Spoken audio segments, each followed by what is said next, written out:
안녕하십니까. 갈라디아서 6번째 시간 함께 시작하겠습니다.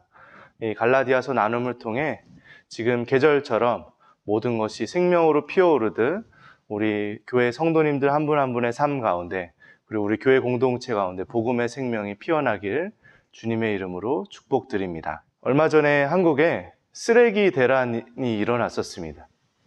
중국이 대부분의 재활용 쓰레기를 수거하여 수입해 갔는데 그것에 제한을 두기 시작하자 수거업체들이 수익을 낼 수 없어서 이제 수거해 가지 않게 된 것이죠. 그러다 보니 마을마다 쓰레기가 산더미처럼 쌓이게 되는 일이 있었습니다. 그런데 이것은 어느 정도 예견할 수 있었던 문제였을 뿐만 아니라 조금 더 본질적인 문제는 우리 사회에 쓰레기가 너무 많다는 것입니다. 우리가 사는 이 세상은 과대 포장의 시대입니다. 내용물보다, 본질보다 겉껍데기, 무엇이 감싸고 있는지, 어떻게 보여지는지가 더 중요한 시대가 되어버렸습니다. 이것은 단순히 물건에 한한 것이 아니라 우리의 영혼의 본질보다는 우리가 겉으로 보여지는 겉껍데기에 더 집중을 하면서 나타나는 우리의 죄성들 또한 표현하고 있습니다. 오늘 바울의 복음도 비슷한 문제를 맞이하였습니다. 바울이 전한 복음이 어떠한가 그 내용에 상관없이 사람들은 바울의 외형적 조건들만 따지면서 바울을 몰아내고 그의 메시지를 거부하고 있었기 때문입니다. 그래서 오늘 본문 2장 6절에서 10절에서는 바울이 이 예루살렘에 가서 사도들을 만났었던 일들을 전하며 그 사도들이 자신의 복음에 아무것도 더하지 않았다, 바울의 복음을 인정하였다라는 것을 소개하고 있습니다. 각자의 사역을 인정하고 축복함으로 그렇게 헤어지게 되었다라는 내용을 전하는 것이 오늘 본문의 주된 내용입니다. 근데 오늘 본문의 의미를 하나씩 살펴볼 때 그 안에 우리가 중요한 것은 복음은 우리의 외형적인 것들, 겉모양에 집중되어 있는 것이 아니라 본질에 관한 내용이라는 것을 복음에 대해서 다시 한번 확인하게 될 것입니다. 2장 6절입니다. 그 유명하다는 사람들로부터 나는 아무런 제한도 받지 않았습니다. 그들이 어떤 사람들이든지 나에게는 아무 상관이 없습니다. 하나님께서는 사람을 겉모양으로 판단하지 않으십니다. 그 유명한 사람들은 나에게 아무런 제한을 하지 않았습니다. 이 6절의 처음과 끝에는 유명한 사람들이 자신의 복음에 대해서 그 무엇인가 더 제한하지 않았다라는 것으로 처음과 끝을 하고 있습니다. 즉 바울의 복음에 더할 것이 없다, 디도가 할례를 받아야 하거나 그렇지 않다라는 것을 이야기하고 있다는 것이죠. 근데 이 표현이 재밌지 않습니까? 유명한 사람들이라고 표현하고 있습니다. 이들은 바로 예루살렘에 있던 사도들을 의미합니다. 예루살렘에 있는 사도들을 왜 그들의 이름으로 부르거나 사도들이라고 부르지 않고 유명한 사람들이라고 했을까요? 이것은 얼핏 보기에는 비꼬는 것처럼 들립니다. 그들이 누군데 유명한 사람들, 나 그 사람들 상관없어 라고 하는 듯 보이지만 바울의 목적은 사도들을 무시하거나 반대하기 위함이 아니었습니다. 그것은 바울이 그들을 먼저 사도된 자들이라고 인정하기도 하였을 뿐더러 그들과 친교의 악수를 하며 동역자로 인정하였다는 데서도 알 수 있습니다. 오히려 바울은 그 사도들을 향해서 지나치게 칭송하는 사람들, 그 외형적 조건들의 본질을 바라보지 못하는 사람들에 대하여 문제 제기함으로 이들을 유명한 사람들이라고 부르고 있다는 것이죠. 그리고 바울은 그들의 유명세에 압도되지 않고 자신의 복음의 본질로서 먼저 굳건히 서 있음을 이야기하고 있는 것입니다. 바울에게는 그들이 유명한 것이 그의 메시지의 내용을 바꾸는데 상관이 없는 내용이었지만 그들에게, 바울을 반대하는 자들에게는 이 사도들의 유명세 안에서 사도들이 바울을 인정하였다는 것은 굉장히 큰 걸림돌이 될 수밖에 없었던 것이죠. 바울은 어떻게 이렇게 사도들의 유명세에 흔들리지 않을 수 있었을까요? 그것은 하나님의 성품 때문입니다. 하나님께서는 사람을 겉모양으로 판단하지 않으시는 분이시기 때문이죠. 우리의 외모로 취하지 않으시는 그 하나님 때문에 바울도 그 겉모양이 아닌 본질로서 다가갈 수 있었던 것입니다. 성경은 끊임없이 외모로 취하지 않으시는 하나님을 소개하고 있습니다. 고린도후서에서는 우리가 얼마나 쉽게 서로를 나 자신을 겉모양으로 판단하는지를 이야기하며 그것이 아닌 우리의 속사람으로서 하나님께서 이루신 것들에 대한 확신을 가지고 살아가라고 이야기하고 있습니다. 베드로전서 1장에서는 하나님께서는 우리를 겉모양으로 판단하지 않으시는 분이십니다 라고 이야기하며 하나님이 그러한 분이심을 끊임없이 이야기하고 있습니다. 하나님께서는 겉모양으로 판단하지 않으시기에 왕으로 다윗을 세우실 때에도 외형적으로 더 뛰어나 보였던 형들이 아닌 아직 소년이었던 다윗을 부르고 계셨습니다. 우리는 유명한 것들을 좋아합니다. 유명한 것들을 따라가기에 바쁩니다. 예를 들어 유명한 연예인들을 보고 열광하게 되고 유명한 정치인이나 경제인에게 영향을 받게 됩니다. 내가 어느 학교를 나왔는지 그 유명세에 따라 살아가게 되고 유명한 직장에 다니는 것을 자랑스럽게 여깁니다. 그것에 그치지 않고 심지어 우리의 신앙생활도 유명한 교회, 유명한 목사 안에서 세워지게 되는 것이죠. 번듯한 교회 건물이 있고 크고 유명세 있는 교회 안에서 또 TV에 나오고 모든 사람들이 알만한 목사님 밑에서 배우는 것을 나의 신앙으로 오해한다는 것입니다. 여러분들이 오해하지 않으셨으면 좋겠습니다. 유명한 것이 나쁘다라고 말하는 것은 아닙니다. 유명한 것이 상관이 없다는 것이죠.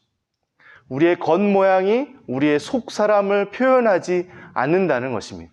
그것 포장된 내용으로 우리의 본질을 이해할 수 없다는 것이죠. 우리는 이러한 것들을 껍데기 신앙이라고 부를 수 있습니다. 우리가 이렇게 껍데기에 집착하고 본질을 바라보지 못하는 신앙은 그 이유는 하나님이 아닌 사람을 두려워하기 때문입니다.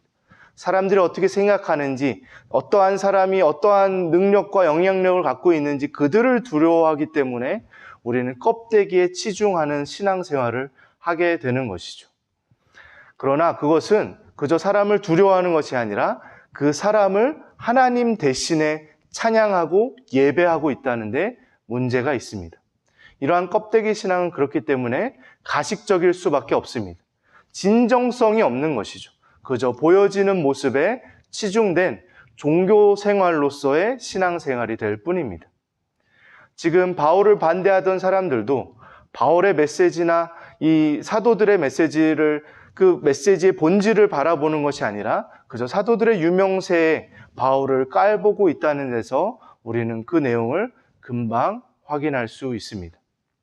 그러나 사도들은 바울의 본질을 바라볼 수 있었고 그들의 복음 안에서 서로를 인정하고 발견할 때 참된 교제가 일어나기 시작합니다. 2장 7절에서 8절입니다. 도리어 그들은 베드로가 할례받은 사람에게 복음을 전하는 일을 맡은 것과 같이 내가 할례받지 않은 사람에게 복음 전하는 일을 맡은 것을 알게 되었습니다. 그들은 서로가 복음 전하는 일을 맡았다는 것을 확인하게 되었습니다. 다만 누구에게 복음 전하는지 그 대상이 다르다는 것을 알게 된 것이죠. 8절입니다. 그들은 베드로에게는 할례받은 사람에게 복음을 전하게 하시려고 사도직을 주신 분이 하나님이 나에게는 바울에게는 할례받지 않은 사람들, 즉 이방인에게 복음을 전하게 하시려고 사도직을 주셨다는 사실을 깨달았습니다. 그들은 그들 안에 하나님께서 세우신 사도직을 분명히 확인하였습니다. 다만 보냄받은 대상들이 달랐던 것이죠.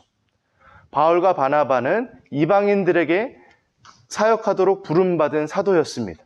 그리고 베드로와 야고보와 요한 등의 사도들은 유대인들, 즉 할례 받은 사람들에게 복음을 전하도록 부름받은 사람들이었습니다.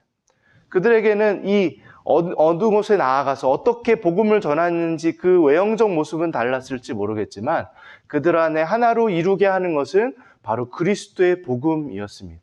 하나님께서 보내신 것, 하나님의 말씀으로 쓰는 것, 하나님의 복음으로 전하여지는 것, 그 통일성을 가지고 나타나는 삶의 모습은 다를 수 있었다는 것이죠. 이토록 복음은 통일성과 다양성을 담아내고 있습니다. 교회는 통일된 내용 속에 다양한 삶의 모습으로 드러나게 되는 것이죠. 우리가 그리스도의 복음 안에 말씀 안에 서 있을 때 우리의 겉의 모습들은 서로 다를 수 있다는 내용입니다. 그리하여 그들은 서로를 인정하였습니다. 9절입니다. 그래서 기둥으로 인정받는 야고보와 게바와 요한은 하나님이 나에게 주신 은혜를 인정하고 나와 바나바에게 오른손을 내밀어서 친교의 악수를 하였습니다. 그렇게 하여 우리는 이방 사람에게로 가고 그들을 할례 받은 사람에게로 가기로 하였습니다. 친교의 악수를 나누었다는 것은 단순한 교제를 넘어서서 서로를 동역자로 인정하고 축복하였다는 것입니다. 바울은 그들을 기둥으로 인정받은 사람이라고 표현하였고, 또한 이 예루살렘의 사도들은 바울과 바나바에게 주신 하나님의 은혜를 인정하였다고 하였습니다. 우리가 서로 안에서 서로의 다름을 발견할지라도 서로의 삶 가운데 나타난 하나님의 은혜를 인정할 때 우리는 겉모양이 아닌 본질에 더 가까이 서게 되는 것입니다. 다만 한 가지만 더 첨언하여 부탁하였습니다. 10절입니다. 다만 그들이 우리에게 바란 그것은 가난한 사람을 기억해 달라고 한 것인데 그것은 바로 내가 마음을 다하여 해오던 일이었습니다. 바로 가난한 사람들을 기억해 달라는 것이죠. 그리고 바울은 언제나 그렇게 해왔다고 이야기합니다. 돈이 많고 적음은 우리가 발견할 수 있는 아주 강력한 외형적 기준 중에 하나입니다. 우리는 돈이 많냐 적으냐로 서로를 차별하고 서로를 밀어내고 서로를 질투하고 미워하며 서게 될 경우가 많이 있습니다. 그러나 복음 안에서 그러한 외형의 문제들을 넘어서는 공동체로 나아가라는 부탁을 하고 있는 것이죠. 재미있는 것은 예루살렘에 있는 교회들은 굉장히 가난했다는 것입니다. 그들은 먹고 사는 것에 위협을 느낄 정도로 가난한 교회 성도들이었습니다. 그러나 바울이 이방에서 세운 교회들은 대부분 대도시에서 나름의 그 경제적 그 부유함을 누리고 있었던 성도들이 많았습니다. 그리하여 바울의 사역 중에 중요한 내용 중에 하나는 이 이방 교회들이 헌금한 것을 가지고 가난한 예루살렘 교회에게 전달하는 일이 중요한 사역의 내용 중에 하나였습니다. 이토록 세상에서는 우리의 외형적 기준으로서 빈부격차가 서로를 갈라놓고 끊어놓는 기준이 될 때 교회 안에서는 오히려 그들의 하나됨을 확인하는 중요한 내용이 될 수 있었다는 것입니다. 오늘 본문 안에는 여러 가지 껍데기의 문제들이 소개되고 있습니다. 먼저는 바울을 향한 껍데기의 문제를 공격하고 나섭니다. 바울, 넌 도대체 누구냐? 예루살렘에 있는 사도들이 더 유명하다, 그들이 더 우월하다라고 이야기하며 바울의 이 본질적인 내용들을 듣지 않고 있습니다. 또한 디도가 이방인이라며 핍박하고 그에게 무엇인가를 더 요구하고 있습니다. 유대인은 선택받은 민족이지 않느냐? 이방인인 디도가 낄 자리가 없게끔 만들어버리는 것이죠. 그러다 보니 복음의 내용조차 그들은 왜곡시키기 시작하여 복음엔 그 예수 그리스도를 믿는 본질적인 문제를 넘어서서 겉으로 보여지는 할례의 문제가 남아있게 된 것이죠. 이 종교적인 어떠한 행위를 함으로써 보이라는 것입니다. 그리고 또한 가난한 자를 차별하고 있는가에 대해서 또한 묻고 있습니다.